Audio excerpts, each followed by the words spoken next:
నమస్కారం ఘంటారావానికి స్వాగతం. ముందుగా ప్రధాన అంశాలు. రెండో రోజు బండి సంజయ్ పాదయాత్ర, బోనాలతో స్వాగతం పలికిన మహిళలు.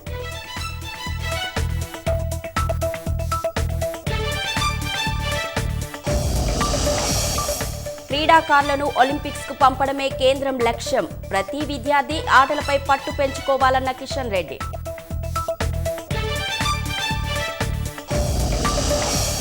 వయసు మీద పడిన చదువుపై తగ్గని ఆసక్తి. 75 ఏళ్ల వయసులో పీహెచ్డీ పూర్తి చేసిన సుబ్బారావు.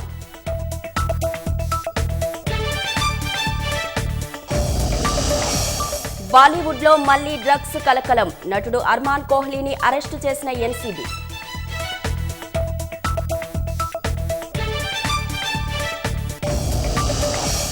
కాబూల్లో మరోసారి ఉగ్రదాడులకు అవకాశం. విమానాశ్రయం వదిలి వెళ్లాలని పౌరులకు అమెరికా హెచ్చరిక.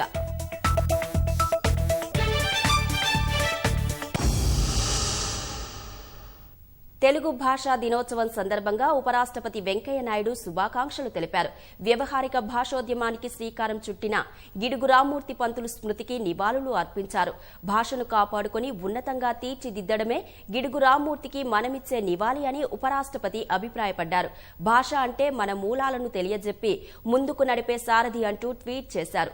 తెలుగు సంస్కృతి పెంపొందించుకోవడాన్ని అందరూ బాధ్యతగా గుర్తెరగాలని వెంకయ్య సూచించారు.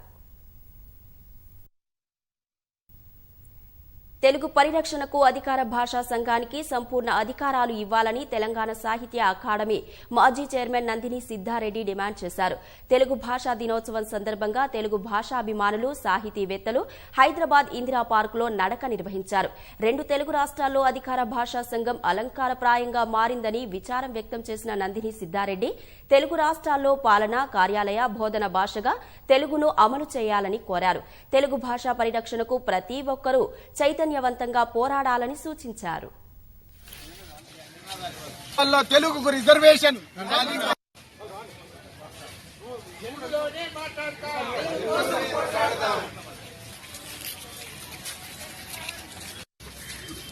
అమలు చేయాలి. తెలుగు చట్టాలు నడుస్తాం, తెలుగు కోసం తెలుగు చట్టాలు అమలు చేయాలి. తెలుగుకు రిజర్వేషన్ పాలనా భాషగా, కార్యాలయ భాషగా, బోధనా భాషగా తెలుగు అమలు చేయాలని మేము గట్టిగా డిమాండ్ చేస్తున్నాం. అవి ఇంతకు ముందే చట్టాలు చేయడం జరిగింది. దానికోసం అధికార భాషా సంఘం ఉన్నది. ఈ అధికార భాషా సంఘం నామాత్రంగా మారిపోయింది కనుక దానికి అధికారాలు ఇచ్చి ఈ చట్టాలన్నీ కూడా అమల్లోకి తీసుకొచ్చేటటువంటి ప్రయత్నం తప్పకుండా చేయాలి. దానికోసం మేము ప్రభుత్వాన్ని గట్టిగా ఒత్తిడి చేస్తున్నాం, డిమాండ్ చేస్తున్నాం. తమిళ రాష్ట్రంలో తమిళం చదువుకున్న వాళ్ళకి ప్రత్యేకమైనటువంటి రిజర్వేషన్ ఉన్నది. ఆ రాష్ట్ర ముఖ్యమంత్రి స్టాలిన్ గారు ప్రభుత్వ పాఠశాలల్లో చదువుకున్న వాళ్ల కోసం 7% రిజర్వేషన్ కూడా కొత్తగా కల్పించడం జరిగింది. కాబట్టి మేము అడుగుతున్నాం ఏమంటే ప్రభుత్వ పాఠశాలలో చదువుకున్న వాళ్లకు, తెలుగు మాధ్యమం చదువుకున్న వాళ్ళకి ప్రత్యేకంగా ఉద్యోగాల్లో రిజర్వేషన్ కల్పించాల్సినటువంటి అవసరం ఉన్నది అనేటువంటి. దేశవ్యాప్తంగా క్రీడాకారుల్లోని ప్రతిభను గుర్తించి వారిని ఒలింపిక్స్ కు పంపడమే లక్ష్యంగా కేంద్ర ప్రభుత్వం ప్రత్యేక కార్యక్రమాలు చేపట్టిందని కేంద్ర పర్యాటక శాఖ మంత్రి కిషన్ రెడ్డి తెలిపారు. జాతీయ క్రీడా దినోత్సవాన్ని పురస్కరించుకుని ఉస్మానియా వర్సిటీలో స్పోర్ట్స్ క్లస్టర్ కు రాష్ట్ర క్రీడా శాఖ మంత్రి శ్రీనివాస్ గౌడ్ తో కలిసి ఆయన శంకుస్థాపన చేశారు. ఖేలో ఇండియా పథకం కింద కేటాయించిన నిధులతో ఓయూలో మహిళా swimming pool, synthetic athletic track, synthetic tennis court ఏర్పాటు చేయనున్నారు. అంతర్జాతీయ స్థాయిలో మన దేశం క్రీడల్లో వెనుకబడిపోతుందనే కేంద్రం ఈ అంశంపై ప్రత్యేక దృష్టి సారించినట్లు చెప్పారు. క్రీడలపై పట్టుంటే ఏ రంగాల్లోనైనా రాణించే అవకాశం ఉంటుందని, అందుకోసం ప్రతి విద్యార్థి ఏదో ఆటపై పట్టు పెంచుకోవాలని కిషన్ రెడ్డి సూచించారు. రాష్ట్రంలో క్రీడాభివృద్ధికి కేంద్ర ప్రభుత్వం ప్రత్యేక నిధులు కేటాయించాలని మంత్రి శ్రీనివాస్ గౌడ్ కోరారు. క్రీడా ప్రతిభను ముందుకు తీసుకురావాలనేటువంటిది మన ముందున్నటువంటి సమస్య. ఒలింపిక్స్ ను దృష్టిలో పెట్టుకుని భారత ప్రభుత్వము టార్గెట్ ఒలింపిక్ పేరుతోటి మరి క్రీడాకారులకు అన్ని రకాలుగా అంతర్జాతీయ స్థాయిలో వాళ్ళకి హెల్త్ విషయంలో కావచ్చు, ఫిట్నెస్ విషయంలో కావచ్చు, ఎక్విప్మెంట్ విషయంలో కావచ్చు, అన్ని రకాలుగా అన్ని క్రీడల్లో టాప్ స్కీమ్ కింద అత్యంత ప్రతిభ కనబరుస్తున్నటువంటి విద్యార్థులను సెలెక్ట్ చేసి వాళ్ళను ఒలింపిక్స్ కు తయారు చేసేటువంటి కార్యక్రమము భారత ప్రభుత్వం ప్రారంభించింది. క్రీడాకారులుగా ఉన్నటువంటి వాళ్ళు ఏ రంగంలోకి వెళ్ళినా కూడా మెరుగైనటువంటి నైపుణ్యాన్ని ప్రదర్శిస్తారు. కాబట్టి నేను ప్రతి విద్యార్థిని కూడా కోరుతా ఉన్నాను, ఏదో ఒక ఆట స్పోర్ట్స్లో ఎక్స్పర్ట్స్ కాకపోయినా కూడా ప్రాక్టీస్ అనేది రెగ్యులర్గా చేస్తూ ఉంటే జీవితంలో అది అన్ని రకాలుగా మనకు ఉపయోగపడుతుందనే విషయాన్ని నేను ఈ సందర్భంగా మనవిస్తూ, గ్రామీణ స్థాయి నుంచి కూడా క్రీడలకు మంచి ప్రోత్సాహం ఇవ్వాలనే నెపంతో విలేజ్ లెవెల్ నుంచి మనం నేషనల్ ఇంటర్నేషనల్ లెవెల్ వరకు చేయడానికి ఇలా గొప్పగా ప్లానింగ్ జరుగుతూ ఉంది. భారతదేశంలోనే అత్యున్నతమైనటువంటి ఒక క్రీడా పాలసీని తీసుకురావాలనే నెపంతో అవన్నీ కూడా చేయడం జరుగుతూ ఉంది. ఇటు రాష్ట్రంలో కానీ అటు కేంద్రంలో కానీ సమన్వయం చేసుకొని అత్యధిక నిధులు వచ్చేటట్లు గ్యారంటీ చేయాలని చెప్పని, మరి ఇంకా స్పోర్ట్స్ విషయంలో కూడా మరి కేంద్రం నుంచి కూడా మరి స్పోర్ట్స్ కూడా మీకు ఆ శాఖ కాకపోయినా మీకు మంచి పట్టు ఉంది అక్కడ కనుక మరి ఈ రాష్ట్రం రావాల్సినటువంటి ఈ శాఖలకు సంబంధించినటువంటి ఇలా అభివృద్ధి చేసుకోవాల్సిన బాధ్యత ఉంది. భాజపా రాష్ట్ర అధ్యక్షుడు బండి సంజయ్ చేపట్టిన ప్రజా సంగ్రామ యాత్ర రెండో రోజు కొనసాగుతోంది. నిన్న చార్మినార్ వద్ద భాగ్యలక్ష్మి ఆలయంలో ప్రత్యేక పూజలతో ప్రారంభమైన పాదయాత్ర తొలి విడతలో 35 రోజుల పాటు సాగనుంది. రెండో రోజు మెహదీపట్నంలోని పుల్లారెడ్డి ఫార్మసీ కళాశాల నుంచి యాత్ర ప్రారంభమైంది. బోనాలు, బతుకమ్మలు, మంగళ హారతులతో మహిళలు బండికి స్వాగతం పలికారు. నానల్ నగర్, టోలీ చౌకి చౌరస్తా మీదుగా కమలదళం యాత్ర సాగుతోంది. షేక్పేట్లో మధ్యాహ్న భోజనం చేయనున్న బండి సంజయ్ సాయంత్రం 4 గంటలకు గోల్కొండ కోటలో బహిరంగ సభకు హాజరు కానున్నారు.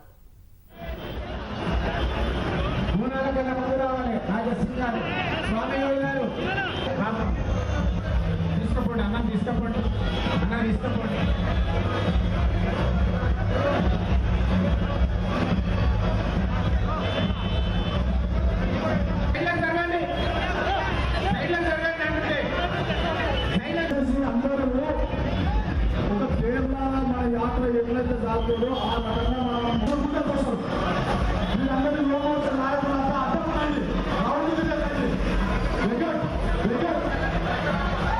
అడ్డపడండి, దయచేసి అందరూ రాష్ట్ర అధ్యక్షుడు నిజంగా భారతీయ జనతా పార్టీ కార్యకర్తలైతే ఖచ్చితంగా రాష్ట్ర అధ్యక్షుడిగానే ఉంటారు.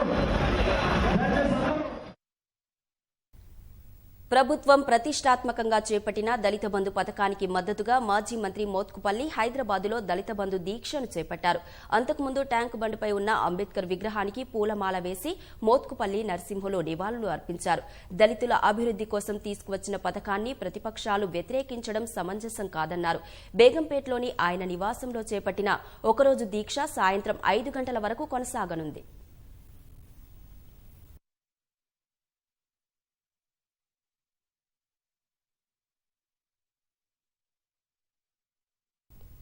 దేశంలో కరోనా కేసులు, మరణాలు ఇవాళ స్వల్పంగా తగ్గాయి. శనివారం ఉదయం 8 గంటల నుంచి ఆదివారం ఉదయం 8 గంటల వరకు 45,083 కేసులు నమోదయ్యాయి. అందులో 31,000 కేరళకు చెందిన కేసులే ఉన్నాయి. మొత్తం కేసుల సంఖ్య 3,26,95,300కు చేరుకుంది. వైరస్తో మరో 460 మంది చనిపోగా మొత్తం మరణాల సంఖ్య 4,37,860కి పెరిగింది. కరోనా నుంచి ఇవాళ 35,840 మంది కోలుకోగా దేశంలో ప్రస్తుతం 3,68,558 క్రియాశీల కేసులు ఉన్నట్లు కేంద్రం ప్రకటించింది. రికవరీ రేటు 97.8% నమోదైనట్లు తెలిపింది. మరోవైపు నిన్న వేసిన 73 లక్షలకు పైగా టీకా డోసులతో కలిపి ఇప్పటి వరకు 63,9,17,927 టీకా డోసులను పంపిణీ చేసినట్లు కేంద్రం వెల్లడించింది. కేరళలో కరోనా కేసుల ఉధృతి కొనసాగుతుండటంతో రాష్ట్ర ప్రభుత్వం కట్టడి చర్యలను కఠినతరం చేసింది. సోమవారం నుంచి రాత్రి కర్ఫ్యూ విధించాలని నిర్ణయించిన పినరయి విజయన్ సర్కార్ ఆదివారం పూర్తి లాక్డౌన్ అమలు చేస్తోంది. లాక్డౌన్ కారణంగా నగరాల్లోని రహదారులు నిర్మానుష్యంగా మారాయి. తిరువనంతపురంలో జనసంచారం లేక రోడ్లన్నీ బోసిపోయాయి. కేరళలో గత కొన్ని రోజులుగా 30,000కు తక్కువగా కాకుండా రోజువారీ కేసులు నమోదవుతున్నాయి. దీంతో పినరయి విజయన్ సర్కార్ ఆంక్షలు విధించింది. బాలీవుడ్ లో మళ్లీ డ్రగ్స్ కలకలం మొదలైంది. మాదక ద్రవ్యాల కేసులో బాలీవుడ్ నటుడు అర్మాన్ కోహ్లీని నార్కోటిక్స్ కంట్రోల్ బ్యూరో ఎన్సీబీ అధికారులు అరెస్టు చేశారు. శనివారం రాత్రి ముంబైలోని ఆయన నివాసంలో సోదాలు నిర్వహించారు.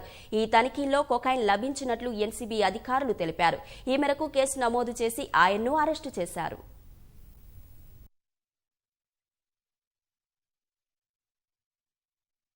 జీవితంలో విద్యా సముపార్జనే లక్ష్యంగా ఓ పెద్దాయన 75 ఏళ్ల వయసులో పీహెచ్డీ పూర్తి చేశారు. ఉద్యోగ విరమణ చేసి మనవలు మనవరాలతో ఆడుకునే ప్రాయంలో అదే వయసున్న వారితో చదువుకొని చదువుపై తనకున్న తపనను చాటుకున్నాడు. తిరుపతి ఎస్వి యూనివర్సిటీ నుంచి 1970లో మెకానికల్ ఇంజనీరింగ్ పూర్తి చేసిన సుబ్బారావు దేశ విదేశాల్లో వివిధ హోదాల్లో ఉద్యోగాలు నిర్వర్తించారు. ఉద్యోగ విరమణ అనంతరం ఎంఏ తెలుగు, ఎంబీఏ, పీహెచ్డీ చేశారు.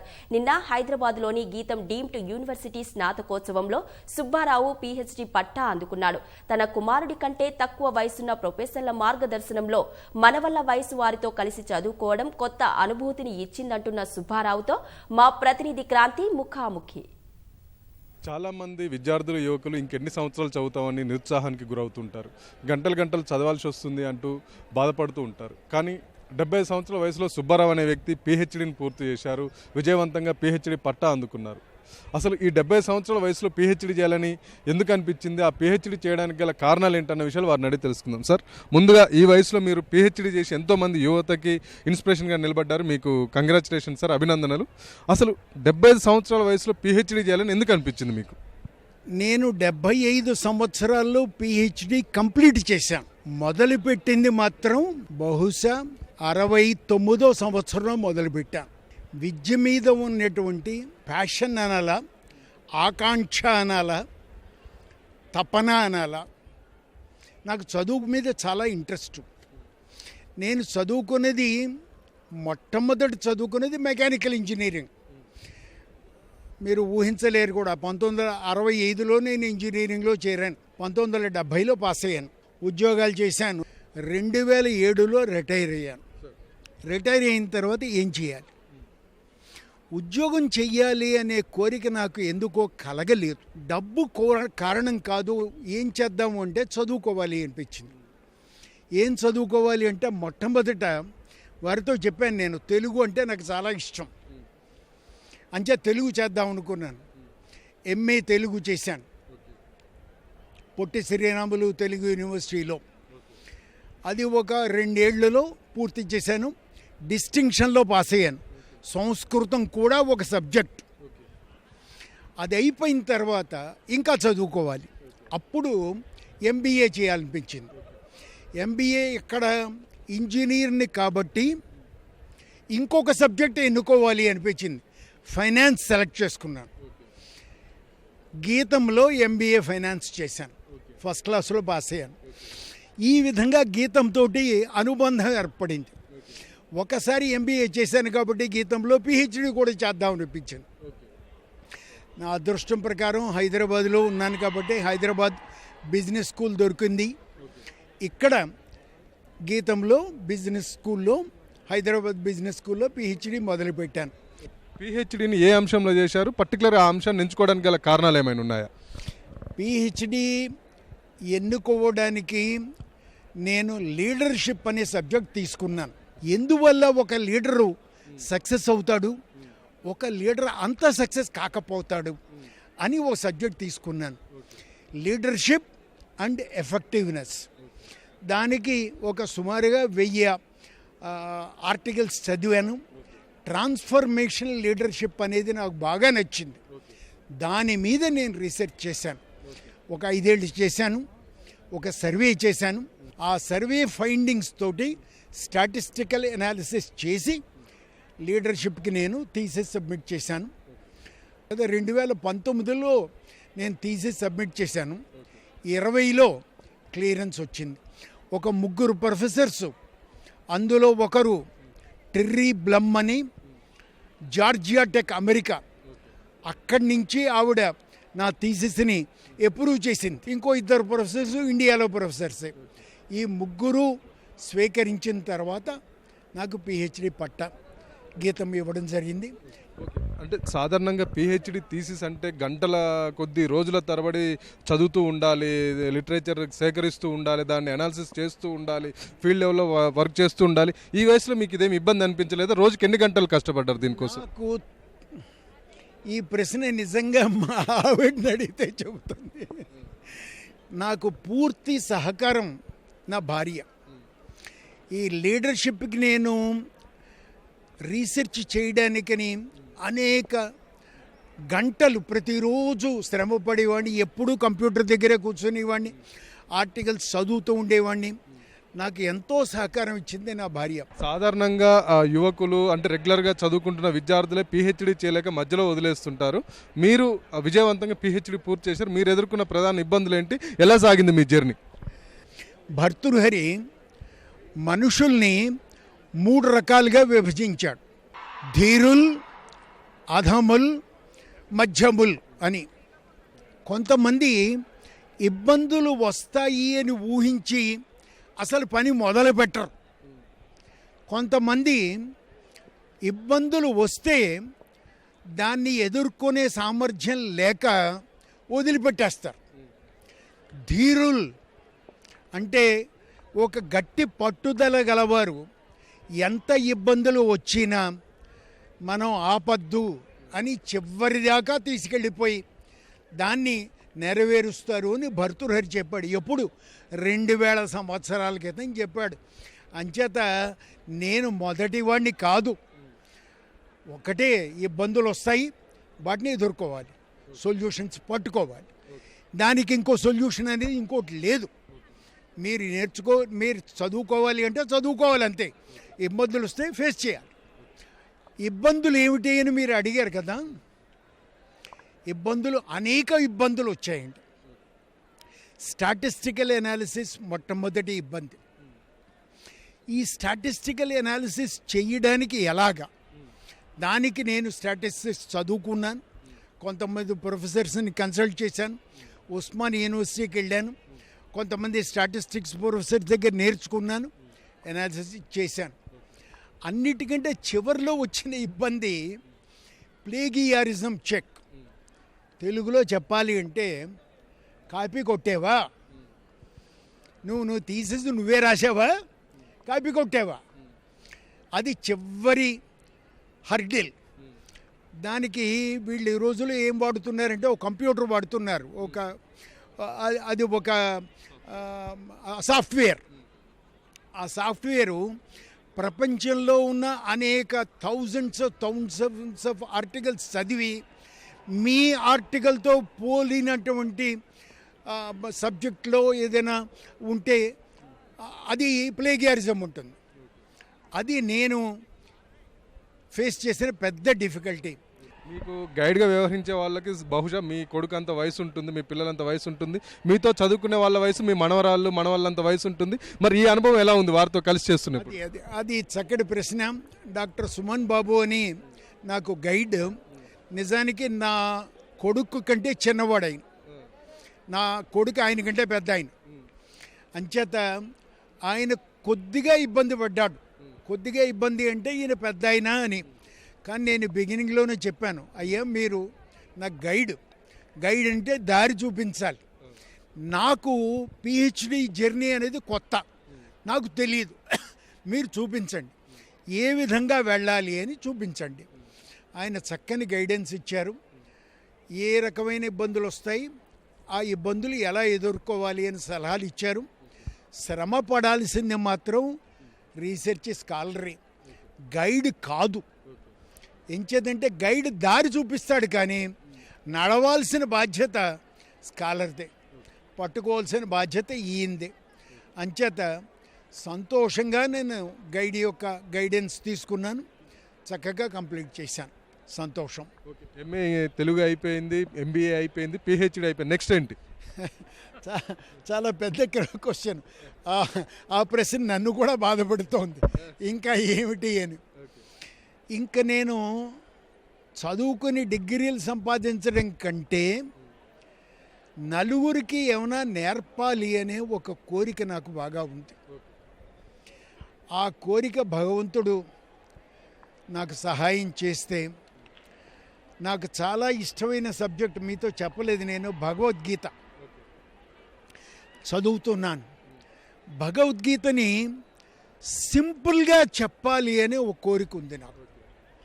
ఎంచేతంటే అందరూ భగవద్గీత అంటే కొంచెం బెదిరిపోతూ ఉంటారు, భయపడుతూ ఉంటారు. కానీ భగవద్గీతను కూడా సింప్లిఫై చేసి అందరికీ అర్థమయ్యే భాషలో చెప్పాలి అని కోరిక నాకు ఉంది. భగవంతుడే సహాయం చేయాలి. తన విద్యా ప్రయాణాన్ని ఆపేసి కొత్త ప్రయాణం మొదలు పెడతానని సుబ్బారావు గారు చెప్తున్నారు. భగవద్గీతని సులువుగా ప్రజలందరికీ అర్థమయ్యే విధంగా దాన్ని తయారు చేసి ఆ విధంగా ప్రజలకు అర్థమయ్యే విధంగా ప్రవచనాలు చేస్తానని వారు స్పష్టం చేస్తున్నారు. కెమెరా పర్సన్ ఓమేశ్వరరావుతో Kranti Kumar, ETV news, GITAM university. Aadhaar, PAN అనుసంధానం, గ్యాస్ ధర, జీఎస్టీ R1 ఫైలింగ్ సహా సెప్టెంబర్లో పలు మార్పులు చోటు చేసుకోనున్నాయి. కొత్త మార్పులు ప్రజల రోజువారీ కార్యకలాపాలపై ప్రభావం చూపనున్నాయి. దేశంలో సెప్టెంబర్లో రానున్న కొన్ని ముఖ్య మార్పులపై ప్రత్యేక కథనం. ప్రావిడెంట్ ఫండ్ PF ఖాతాకు ఆధార్ అనుసంధానం చేసేందుకు ఆగస్టు 31 తుది గడువుగా విధించారు. ఫలితంగా సెప్టెంబర్ నుంచి PF ఖాతాకు ఆధార్ అనుసంధానం చేసిన వారి ఖాతాల్లో మాత్రమే డబ్బులు జమవుతాయి. లేదంటే ఇటు మీ వాటాతో పాటు ఉద్యోగం కల్పిస్తున్న సంస్థల వాటా కూడా PF ఖాతాల్లో జమ కాదు. సెప్టెంబర్ నుంచి GSTR ఫైలింగ్ లో కొన్ని మార్పులు చోటు చేసుకోబోతున్నట్లు GST నెట్వర్క్ తెలిపింది. కేంద్ర GST నియామకాల ప్రకారం GSTR1 ఫైలింగ్ పై కొన్ని పరిమితులు విధించనున్నట్లు తెలిపింది. కొత్త నియమాల ప్రకారం మునుపటి ట్యాక్స్ పీరియడ్ లో ఫారం GSTR 3Bలో రిటర్న్స్ దాఖలు చేయని వారు GSTR1 ని ఫైల్ చేయడానికి అనుమతి ఉండదు. అలాగే త్రైమాసిక రిటర్న్స్ ను సైతం దాఖలు చేయలేరు. పాజిటివిటీ పే సిస్టమ్ ను భారతీయ రిజర్వ్ బ్యాంక్ RBI జనవరి నుంచి అమల్లోకి తెచ్చింది. ఈ కొత్త వ్యవస్థ ప్రకారం 50,000 రూపాయలు అంతకంటే ఎక్కువ విలువ కలిగిన చెక్కులను జారీ చేసే ముందు ఖాతాదారులు ఖచ్చితంగా బ్యాంకులకు తెలపాలి. లేదంటే ఆ చెక్కులు బౌన్స్ అయ్యే అవకాశం ఉంది. ఇప్పటికే చాలా బ్యాంకులు ఈ కొత్త వ్యవస్థను అమల్లోకి తీసుకొచ్చాయి. యాక్సిస్ బ్యాంక్ సెప్టెంబర్ 1 నుంచి ఈ విధానాన్ని అమలు చేయనుంది. ఇందుకు సంబంధించిన సమాచారాన్ని SMS ద్వారా ఖాతాదారులకు బ్యాంక్ ఇప్పటికే తెలిపింది.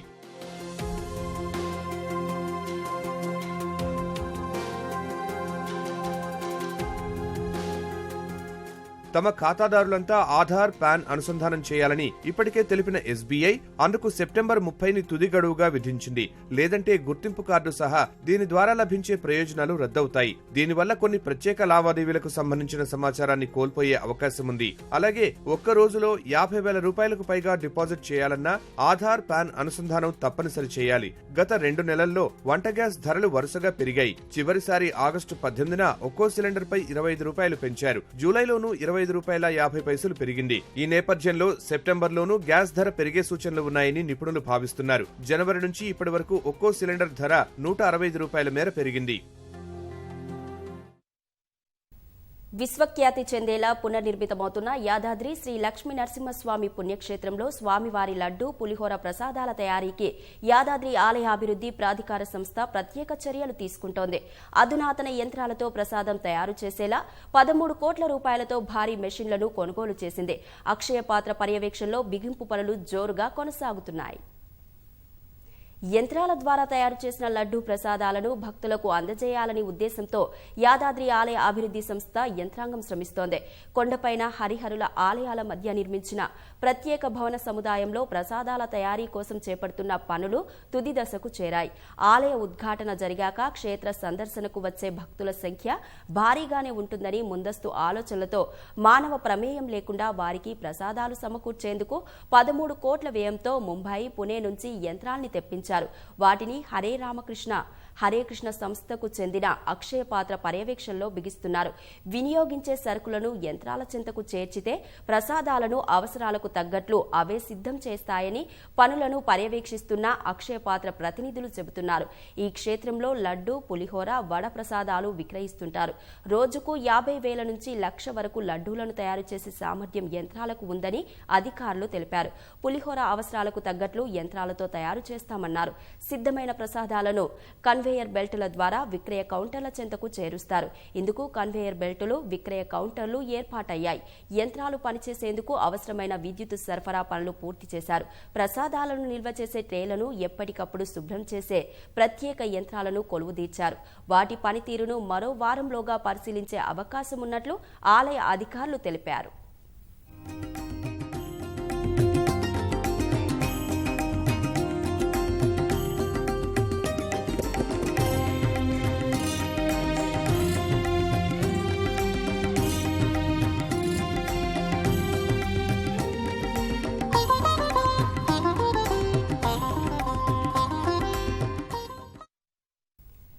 శ్రావణ మాసం ఆదివారం కావడంతో భద్రాద్రి రామయ్య సన్నిధిలో భక్తుల సందడి పెరిగింది.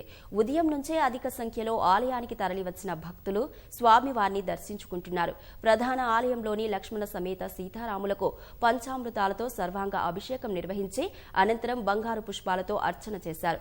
వర్షం కారణంగా బేడా మండపంలో నిర్వహించాల్సిన నిత్య కళ్యాణ వేడుకను ప్రాకార మండపంలో ఏర్పాటు చేశారు. నిత్య కళ్యాణ వేడుకలో భారీ సంఖ్యలో భక్తులు పాల్గొన్నారు.